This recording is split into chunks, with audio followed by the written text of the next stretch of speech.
12वीं पुतली पद्मावती उस सिंहासन की 12वीं पुतली थी। उसने जो कथा सुनाई वह इस प्रकार है। एक दिन रात के समय राजा विक्रमादित्य महल की छत पर बैठे थे। मौसम बहुत सुहाना था। पूनम का चांद अपने यौवन पर था तथा सब कुछ इतना साफ साफ दिख रहा था मानो दिन हो। प्रकृति की सुंदरता में राजा एकदम खोए हुए थे। सहसा वे चौंक गए। किसी स्त्री की चीख थी। चीख की दिशा का अनुमान लगाया। लगातार कोई औरत चीख रही थी और सहायता के लिए पुकार रही थी। उस स्त्री को विपत्ति से छुटकारा दिलाने के लिए विक्रम ने ढाल तलवार संभाली और अस्तबल से घोड़ा निकाला। घोड़े पर सवार हो फौरन उस दिशा में चल पड़े। कुछ ही समय बाद वे उस स्थान पर पहुंचे। उन्होंने देखा कि एक स्त्री बचाओ बचाओ कहती हुई बेतहाशा भागी जा रही है और एक विकराल दानव उसे पकड़ने के लिए उसका पीछा कर रहा है। विक्रम ने एक क्षण भी नहीं गंवाया और घोड़े से कूद पड़े। युवती उनके चरणों पर गिरती हुई बचाने की विनती करने लगी। उसकी बाहें पकड़कर विक्रम ने उसे उठाया और उसे बहन संबोधित करके ढाढ़स बंधाने की कोशिश की। उन्होंने कहा कि वह राजा विक्रमादित्य की शरणागत है और उनके रहते उस पर कोई आंच नहीं आ सकती। जब वे उसे दिलासा दे रहे थे तो राक्षस ने अट्टहास लगाया। उसने विक्रम को कहा कि उन जैसा एक साधारण मानव उसका कुछ नहीं बिगाड़ सकता तथा उन्हें वह कुछ ही क्षणों में पशु की भांति चीर फाड़ कर रख देगा। ऐसा बोलते हुए वह विक्रम की ओर लपका। विक्रम ने उसे चेतावनी देते हुए ललकारा। राक्षस ने उनकी चेतावनी का उपहास किया। उसे लग रहा था कि विक्रम को वह पल भर में मसल देगा। वह उनकी ओर बढ़ता रहा।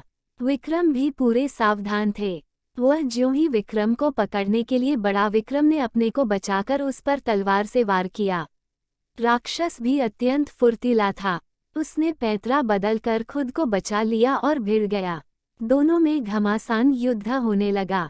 विक्रम ने इतनी फुर्ती और चतुराई से युद्ध किया कि राक्षस थकान से चूर हो गया तथा शिथिल पड़ गया।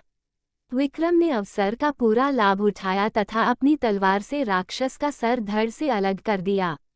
विक्रम ने समझा राक्षस का अंत हो चुका है, मगर दूसरे ही पल उसका कटा सिर फिर अपनी जगह आ लगा और राक्षस दुगुने उत्साह से उठकर लड़ने लगा। इसके अलावा एक और समस्या हो गई। जहां उसका रक्त गिरा था वहां एक और राक्षस पैदा हो गया। राजा विक्रमादित्य क्षण भर को तो चकित हुए, किंतु विचलित हुए बिना एक साथ दोनों राक्षसों का सामना करने लगे। रक्त से जन्मे राक्षस ने मौका देखकर उन पर घूंसे का प्रहार किया तो उन्होंने पैंतरा बदलकर पहले वार में उसकी भुजाएं तथा दूसरे वार में उसकी टांगें काट डाली। राक्षस असह्य पीड़ा से इतना चिल्लाया कि पूरा वन गूंज गया। उसे दर्द से तड़पता देखकर राक्षस का धैर्य जवाब दे गया और मौका पाकर वह सर पर पैर रखकर भागा। चूंकि उसने पीठ दिखाई थी, इसलिए विक्रम ने उसे मारना उचित नहीं समझा। उस राक्षस के भाग जाने के बाद विक्रम उस स्त्री के पास आए तो देखा कि वह भय के मारे कांप रही है। उन्होंने उससे कहा कि उसे निश्चिंत हो जाना चाहिए और भय त्याग देना चाहिए, क्योंकि दानव भाग चुका है। उन्होंने उसे अपने साथ महल चलने को कहा ताकि उसे उसके माँ बाप के पास पहुंचा दे। उस स्त्री ने जवाब दिया कि खतरा अभी टला नहीं है, क्योंकि राक्षस मरा नहीं। वह लौटकर आएगा और उसे ढूंढकर फिर इसी स्थान पर ले आएगा। जब विक्रम ने उसका परिचय जानना चाहा, तो वह बोली कि वह सिन्हुल द्वीप की रहने वाली है और एक ब्राह्मण की बेटी है। एक दिन वह तालाब में सखियों के साथ तालाब में नहा रही थी, तभी राक्षस ने उसे देख लिया और मोहित हो गया। वहीं से वह उसे उठाकर यहाँ ले आया और अब उसे अपना पति मान लेने को कहता है। उसने सोच लिया है कि अपने प्राण दे देगी, मगर अपनी पवित्रता नष्ट नहीं होने देगी। वह बोलते बोलते सिसकने लगी और उसका गला ररूंध गया। विक्रम ने उसे आश्वासन दिया कि वे राक्षस का वध करके उसकी समस्या का अंत कर देंगे और उन्होंने राक्षस के फिर से जीवित होने का राज पूछा। उस स्त्री ने जवाब दिया कि राक्षस के पेट में एक मोहिनी वास करती है जो उसके मरते ही उसके मुंह में अमृत डाल देती है। उसे तो वह जीवित कर सकती है, मगर उसके रक्त से पैदा होने वाले दूसरे राक्षस को नहीं, इसलिए वह दूसरा राक्षस अपंग होकर दम तोड़ रहा है। ये सुनकर विक्रम ने कहा कि वे प्रण करते हैं कि उस राक्षस का वध किए बगैर अपने महल नहीं लौटेंगे, चाहे कितनी भी प्रतीक्षा क्यों न करनी पड़े। उन्होंने जब उससे मोहिनी के बारे में पूछा तो स्त्री ने अनभिज्ञता जताई। विक्रम एक पेड़ की छाया में विश्राम करने लगे।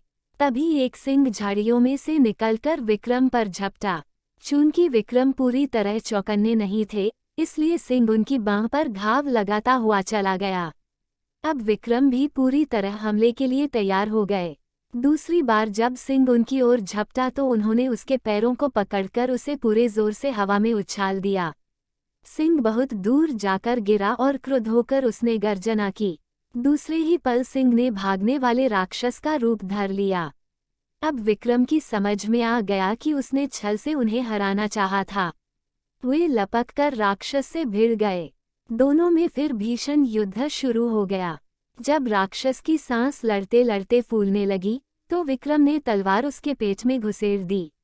राक्षस धरती पर गिरकर दर्द से चीखने लगा। विक्रम ने उसके बाद तलवार से उसका पेट फाड़ दिया। पेट फटते ही मोहिनी कूदकर बाहर आई और अमृत लाने दौड़ी। विक्रम ने बेतालों का स्मरण किया और उन्हें मोहिनी को पकड़ने का आदेश दिया। अमृत न मिल पाने के कारण राक्षस तड़पकर मर गया। मोहिनी ने अपने बारे में बताया कि वह शिव की गणिका थी जिसे किसी गलती की सजा के रूप में राक्षस की सेविका बनना पड़ा। महल लौटकर विक्रम ने ब्राह्मण कन्या को उसके माता पिता को सौंप दिया और मोहिनी से खुद विधिवत विवाह कर लिया।